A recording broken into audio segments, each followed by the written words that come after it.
Salam saudara yang dikasihi Tuhan Yesus, selamat datang di channel ini. Semoga saudara semua selalu dalam keadaan sehat, penuh sukacita, dan berlimpah berkat Tuhan. Kali ini kita akan membahas tentang tanda-tanda bahwa Tuhan sedang memberkati kita. Bagaimana kita tahu bahwa Tuhan sedang bekerja dalam hidup kita? Apa saja bukti-bukti dari kasih dan kebaikannya kepada kita? Dan bagaimana cara kita meresponi dan menghargai berkat-berkat yang Tuhan berikan kepada kita? Semua pertanyaan ini kita akan jawab berdasarkan Alkitab, di mana di sana ada banyak para tokoh yang sudah mengalami berkat-berkat Tuhan dalam hidup mereka lebih dulu. Pertama, kita akan belajar dari kisah Nuh. Seorang laki-laki bernama Nuh adalah contoh ketaatan kepada Tuhan dalam dunia yang dipenuhi oleh kejahatan dan kekerasan. Tuhan melihat bahwa manusia telah menyimpang jauh dari jalan yang benar dan hati mereka selalu cenderung kepada perbuatan jahat. Ini menyebabkan Tuhan menyesal telah menciptakan manusia di bumi dan hatinya merasa sedih. Tuhan pun memutuskan untuk menghancurkan manusia dan segala ciptaannya yang hidup di bumi. Namun Nuh mendapat kasih karunia di mata Tuhan. Tuhan memberitahu Nuh untuk membangun sebuah bahtera dari kayu gofir dan memberi instruksi mengenai ukurannya.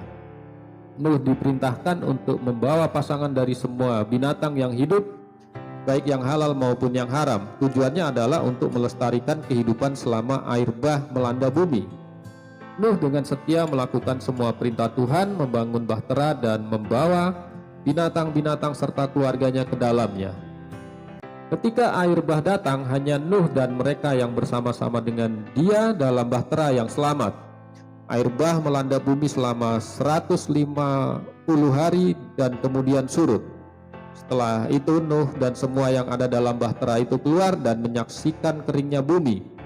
Nuh mendirikan mezbah dan mempersembahkan korban bakaran kepada Tuhan.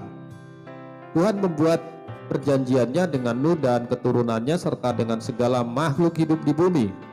Tuhan menjanjikan bahwa tidak akan ada lagi air bah yang akan membinasakan bumi, dan sebagai tanda perjanjian Tuhan menempatkan busur pelangi di awan-awan.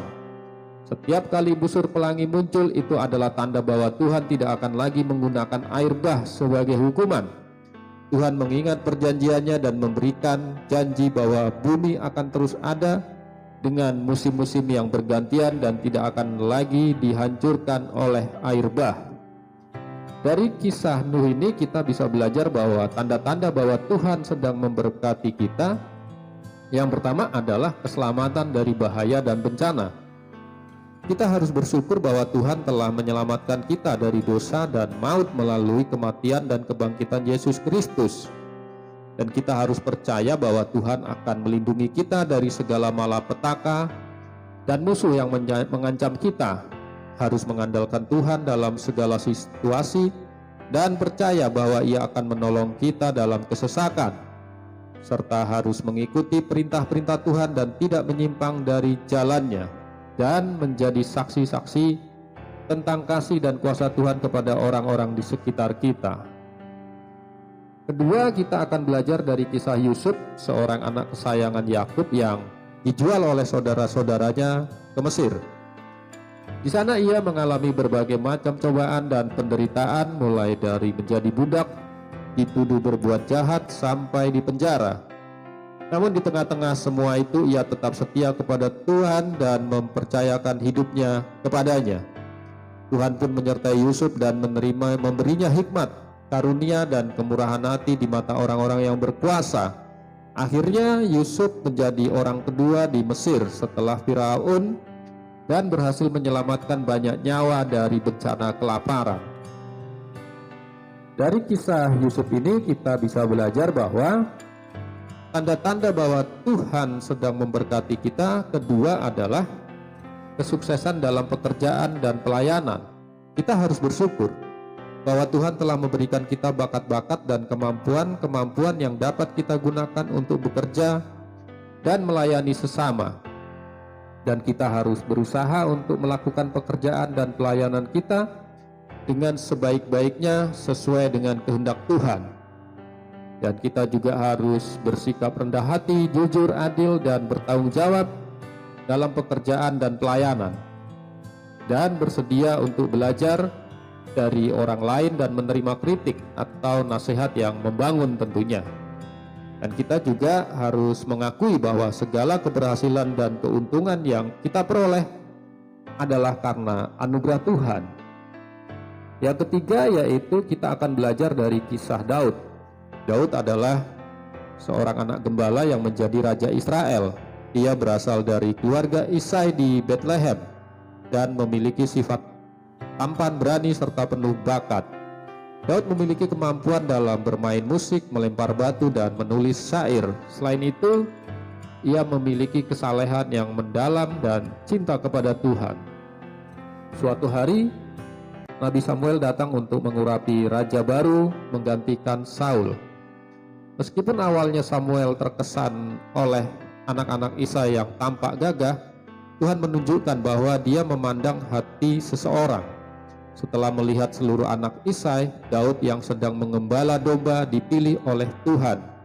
Daud diurapi sebagai raja dan roh Tuhan mulai bekerja dalam hidupnya. Daud kemudian menjalankan panggilan Tuhan dengan tekun. Ia menjadi pahlawan yang mengalahkan Goliat dan sahabat karib Yonatan. Daud juga memiliki bakat dalam musik dan kepemimpinan, memimpin pasukan Israel dalam pertempuran dan akhirnya menjadi seorang raja yang bijaksana dan adil.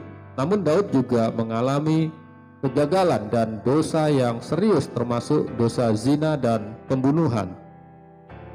Meskipun terjerat dalam dosa, Daud tetap menunjukkan sikap tobat dan kerendahan hati. Ia menerima hukuman dan tetap berserah kepada Tuhan dalam segala situasi. Daud menghadapi perjalanan hidup yang penuh dengan kesulitan dan tantangan, tetapi ia selalu mempertahankan iman, harapan, dan kesetiaannya kepada Tuhan. Dari kisah Daud ini kita bisa belajar bahwa tanda-tanda bahwa Tuhan sedang memberkati kita. Yang ketiga adalah kesempatan untuk bertumbuh dan berkembang.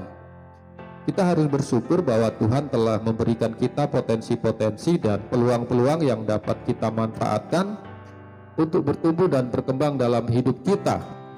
Dan kita juga harus berani untuk menghadapi tantangan-tantangan dan pelajaran-pelajaran yang Tuhan izinkan terjadi dalam hidup kita.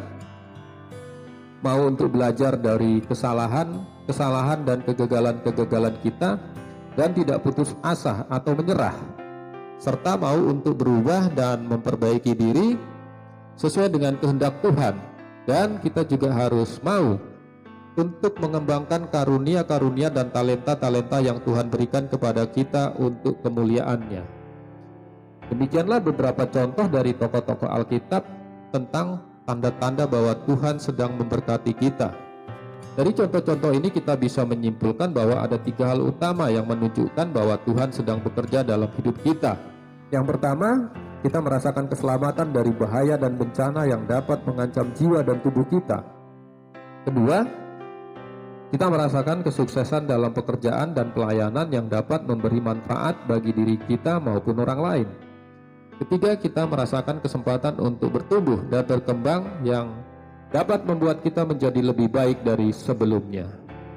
Demikian pembahasan kita kali ini. Semoga video ini bermanfaat bagi saudara dan menambah pengetahuan kita semua. Sampai jumpa dalam pembahasan selanjutnya. Sehat selalu, Tuhan Yesus memberkati.